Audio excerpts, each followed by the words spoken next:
Hello दोस्तों, too scary horror Hindi YouTube channel में आपका वापस से स्वागत है। आज मैं फिर से आपके लिए कुछ सच्ची डरावनी कहानी लेके आया हूँ। साथ ही मैं आपको ये भी बताना चाहूँगा कि मैं इस चैनल पर रोज़ वीडियो लाता हूँ। और अगर आपको ये डेली वीडियोस पसंद आ रही है तो मेरे चैनल को सब्सक्राइब कर देना, लाइक कर देना इस वीडियो को, और अपने दोस्तों और फैमिली के साथ ये वीडियो शेयर करना, ताकि उनको भी पता चले कुछ सच्ची डरावनी कहानियाँ। बिना किसी टाइम वेस्ट किए हम बढ़ते हैं हमारी कहानी की तरफ। मेरा नाम रनीता है। मैं कोलकाता की रहने वाली हूँ। मैं जो कहानी आपको बता रही हूँ ये आज से 7 साल पहले की है। ये मुझे मेरी एक आंटी ने बताई थी।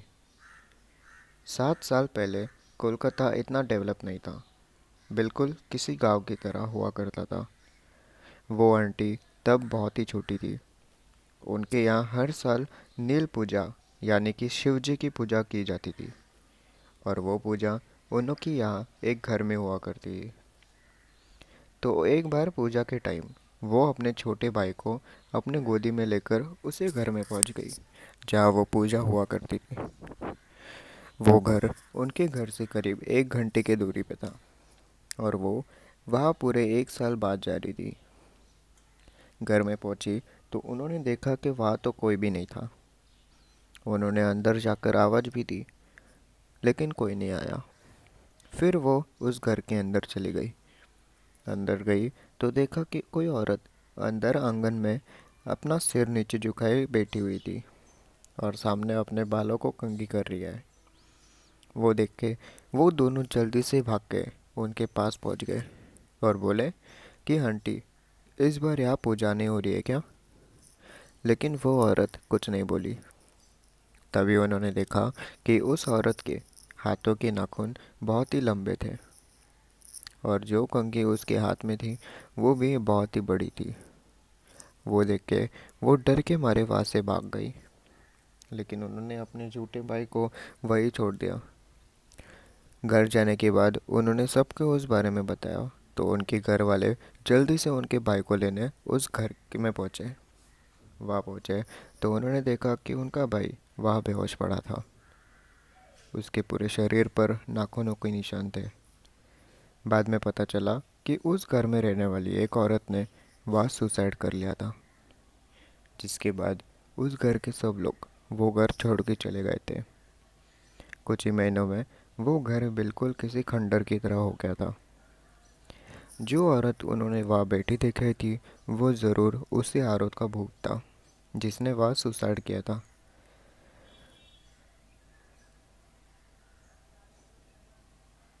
मैं जो बात आपको बता रहा हूँ ये ज़्यादा डरावनी तो नहीं है, लेकिन बिल्कुल सच है। ये तब की बात है जब मैं अपने ग्रेजुएशन कर रहा था। हमारे कॉलेज का ये रूल था कि फर्स्ट ईयर के सभी लड़कों को हफ्ते में एक दिन 1 घंटे के लिए पास के एक ओल्ड एज होम में वहाँ रह रहे सब बूढ़े लोगों से मिलने जाना होता था। इस एक्टिविटी के हमें अलग से मार्क्स भी मिलते थे। मुझे भी वहाँ जाना पसंद था। वहाँ जाके हम वहाँ के लोगों के साथ बैठे बातें करते थे। उनको भी बहुत अच्छा लगता था। मुझे बहुत अच्छे से याद है, मुझे वहाँ एक बहुत ही बूढ़े पति पत्नी मिले थे। पक्का तो नहीं पता, लेकिन कम से कम 80 साल तक के तो होंगे। उन बूढ़े अंकल की तो हेल्थ फिर भी ठीक थी, लेकिन उनकी पत्नी व्हील चेयर पे रहती थी। उनसे चला भी नहीं जाता था। धीरे धीरे मेरी उनसे बातें होने लगी। एक दिन बातों बातों में मैंने उनसे पूछा कि उनको वहाँ रहना कैसे लगता है। उन्होंने बताया कि वो 1 साल से वहाँ रहते हैं और उनको वहाँ बहुत ही अच्छा लगता है। इसी बीच बातें करते करते वो अंकल वहाँ से उठ के चले गए। शायद टॉयलेट के लिए गए थे। उनके जाने के बाद उनकी वाइफ ने मुझे बताया कि उनको वहाँ रहने में बहुत अच्छा लगता है, लेकिन रात में वो ठीक से सो नहीं पाती। मैंने पूछा क्यों, तो वो बोली कि मुझे रात में हॉल में बच्चों के खेलने की आवाज़ें आती है। वो आवाज़ें पूरी रात उन्हें सोने नहीं देती। उनके मुंह से अचानक से ऐसी बात सुन के मेरा तो राम राम खड़ा हो गया। मैं मन ही मन सोच रहा था कि कहीं ये इस उम्र में पागल तो नहीं हो गई है, क्योंकि इस हॉल में छोटे बच्चे का आना तो मतलब ही नहीं था, वो भी रात में। लेकिन इसने पहले कि मैं कुछ और पूछता, वो बूढ़े अंकल भी वहाँ आ गए। उसके बाद हम सब इधर उधर की बातें करने लगे। उन आवाज़ों के बारे में फिर कोई बात नहीं हुई। फिर उसके 2 हफ्ते बाद मैं फिर से जब उस ओल्ड एज होम में गया, तो मुझे वो अंकल आंटी कहीं दिखाई नहीं दिए। फिर मैंने वहाँ के केयर टेकर से उनके बारे में पूछा, तो उसने बताया कि उन अंकल आंटी की कुछ दिन पहले ही मौत हो गई है। जिसके बाद उनके घर वाले कुछ दिनों के लिए अंकल को भी अपने साथ ले गए। उसने बताया कि वो अंकल अगले हफ्ते तक यहाँ वापस आ जाएंगे। मैं उसके केयर टेकर के भी वो नावजक के बारे में पूछना चाहता था, लेकिन मैंने नहीं पूछा। मैं अपने कॉलेज वापस आया और अगले हफ्ते से हमारे कॉलेज में स्पोर्ट्स की तैयारी शुरू होने वाली थी। इसीलिए अगले 1 महीने तक मैं अपने स्पोर्ट्स की प्रिपरेशन में बिजी रहा। फिर 1 महीने बाद जब मैं फिर से वहाँ पहुँचा, तो मुझे वो अंकल दिखाई दिया।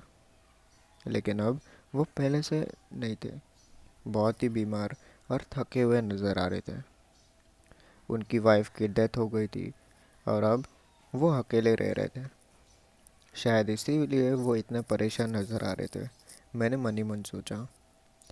फिर मैं उनके पास जाके इधर उधर की बातें करने लगा, ये सोच के कि शायद उनको कुछ अच्छा महसूस होगा।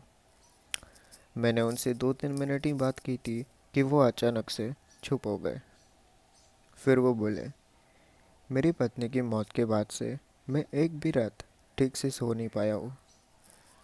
मुझे हर रात हॉल में बच्चों के भागने की आवाज़ आती है, तेज़ आवाज़ें, जो मुझे पूरी रात सोने नहीं देती। उनकी बात सुन के मैं भी कुछ देर के लिए चुप ही हो गया। साथ ही बता दूं कि उनकी वाइफ ने भी वो आवाज़ों के बारे में मुझे बताया था। मैंने भी उनसे ज़्यादा कुछ बात नहीं किया और वहाँ से वापस आने लगा। लेकिन वापस आते हुए मैंने वहाँ के केयरटेकर को सारी बात बता दी। मैंने उनको कहा कि मुझे लगता है कि अंकल की कुछ दिनों में मौत हो जाएगी। लेकिन उसने शायद मेरी बात सीरियसली नहीं ली।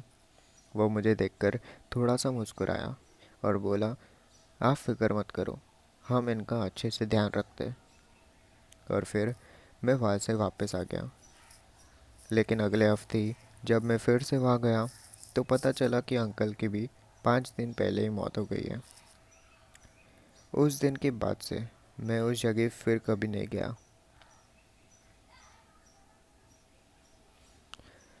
तो यही थे दोस्तों हमारी आज की स्टोरीज़। अगर आपको ये स्टोरीज़ पसंद आए तो मेरे चैनल को सब्सक्राइब कर देना, लाइक करके बताना, अपने दोस्तों के साथ शेयर करना, अपने फैमिली को सुनाना।